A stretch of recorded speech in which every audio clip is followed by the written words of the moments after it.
What's up, guys? It's Nick with Christian Reefing. So situation now is terrible here in Houston. We have unprecedented weather going on. Weather like this hasn't hit the state in over 122 years. So in all likelihood, many of us were not prepared for this weather, for our own selves and families, and second of all for our pets, our aquariums and our reef tanks. So just some basic tips for you guys who may watch this video on how to keep those tanks warm, flowing, and keep them alive. So for me, it was an all-out scramble when the lights went out. I should have been way more prepared, especially because I had 2 or 3 days to think about it. I just, in all honesty, I didn't think it was going to happen. I didn't think our lights were going to go out. I did not think we were going to have any problems at all. I did not take this storm seriously. And I paid the consequences for it. So yeah, when my power went out at the house, I got some blankets, wrapped the blankets around the aquarium for the first layer. And then for the second layer, I got some plastic and wrapped the plastic around the aquarium. Then I also went ahead and left my screen on top and put some plastic over that. Left a little opening just to get some kind of air exchange going on in the tank. And so every 20 or 30 minutes I was getting a styrofoam cup and just scooping some water and then, pouring it into the tank from above, like a foot above. And I would see the bubbles and the water moving around. So that was good. I did that for 4 or 5 hours. And then it hit me. I had an inverter in my truck. I have a diesel pickup. So I ran an extension cord from my pickup to the inside of the house and powered up a power head and also a heater, 150 watt heater. So that actually gave me enough to get the heater on and my power head. I didn't think it was. I had a 200 watt heater and it was turning off the inverter. So I tried 150 watt heater, and that worked perfectly, along with one of those Jabo, I think it's Jabo power pumps or whatever. It's like a 900, something like that. I forget what it's called. But yeah, that worked. And so everything was good after that. Slowly the temperature started increasing. Every once in a while I would check on the fish to see if everything was okay in the tank, and for the most part everything looked good. However, for the frag tank and the grow out tank, temperature went down to like 62 degrees. No flow. It's too much for me to try to take care of 3 tanks. So I just focused on one tank, my main display, and made sure that I was giving all my attention to it. The coral that were in the QT tank, obviously, to save the coral, I went ahead and just placed them into my main display. Is that good practice on a regular basis? No.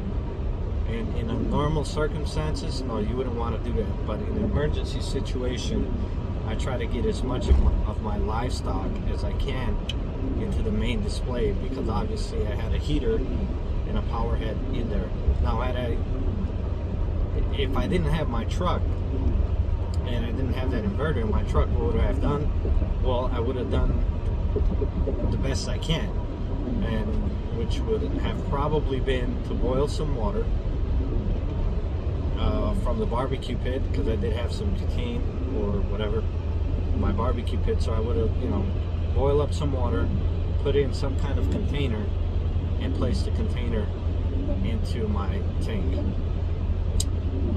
As far as flow is concerned, I would have just manually been you know, scooping up some water and pouring it back into the tank, maybe every 20-30 minutes, until I was able to come up with a different idea. I did reach out on some forums.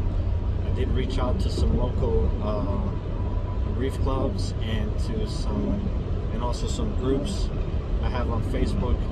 And shouts out to all those guys who were able to come through and give some, you know, recommendations, some tips, and some of them I would have never think of, like a cordless drill. You know, the mixing bit you put on your mix on a drill. I mean, that's fabulous, yeah. So yeah, that was one tip. Another tip was just getting some warm water and filling it in a Ziploc bag, and putting those Ziploc bags in your fish tank, and you know, replacing those every 15 to 20 minutes. That was a good idea. What else were some ideas? I can't really remember right now. But yeah, guys, it's been a tough time. All of that to say is that I should have been way more prepared for this than I was. And it's something I've been thinking about for over 2 years, no joke. Because we hear about it so much, just being prepared for an emergency. And it's like we can't see ourselves giving that money on these things because we're not going to use them, right? And so we figure, you know, I'd rather give that $200 on a protein skimmer, buy a fish or some coral or whatever. But when you really think about all the money you have invested in this hobby, I mean, what's a couple $100 at the minimum of getting some kind of backup, power backup, you know, whatever, battery backup? Nothing, you know. And at best, you know, buy a generator, $400 or $500. It'll save you thousands. So I'm out on the street right now, you know, casting the dice, throwing the dice out there, hoping and praying that just maybe I could find, you know, a generator or some kind of battery backup. So what is that plan? How do we ensure that next time this happens, at least to our best ability, we're prepared for it? Well, don't buy any more fish and don't buy any more coral until you buy a battery backup or a generator. That's a promise I'm going to make to myself. I am not going to invest any more money in this hobby until I get that. Well, of course, right now it's almost impossible to buy a generator. All the fish stores are closed. You know, my prayers are out for them, because for a lot of these local fish stores, their livelihood depends upon it. You know, their family and stuff like that. So, you know, even if I do buy one, even if I could find it cheaper on Amazon or whatever, I'm gonna do the best I can to help support my local fish stores here and buy everything, at least for the next couple weeks, months, whatever, from them. And so yeah, guys, I encourage you to do the same. Get a battery backup, get a generator. It'll give you some peace of mind. It'll give you that ability to focus on your family while, you know, your fish tank is just in, you know, on life support. You could worry about your family and not have to think about, you know, keeping those fish and coral alive.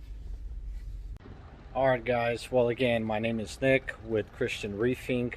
I hope you enjoyed the video. I hope it was helpful for you in this very difficult time for you and your family and your pets. Look, I'm no expert when it comes to emergency situations, when it comes to this hobby. This is actually the first event in my life, reefing, that I've experienced anything like this. So look, if I missed some stuff, I apologize. I'm more than sure I missed a whole lot that could have helped you. But for that reason, you know, look, check out your local forums, check out Facebook, ask around, don't be afraid to ask. And until next time, man, I really do hope that everyone gets through this okay, and that your family is well, and that your fish tanks are doing okay by the end of this. So until the next one, be blessed, and may your reefs and your saltwater aquariums teem with living creatures. Peace.